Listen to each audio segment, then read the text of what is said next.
Better green screen.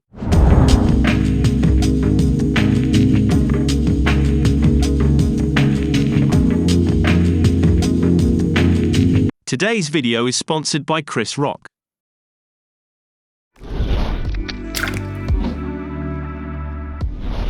Open your clip in the Fusion page and add a chroma key node. Drag in your green screen to take it out. Keep drawing in the green parts that are still left. Go to the Image tab, change the spill color to green, and you can see that almost nothing changed. Add a despill node after, and you can see that the green parts are clean now. Bring a matte control node. Change the combine mode to combine alpha, and the operation mode to minimum. Bring a mask in empty space, and connect it to the green point of the matte control. Draw a shape in the part that you want to keep. With the matte control node selected, check the Post Multiply image box.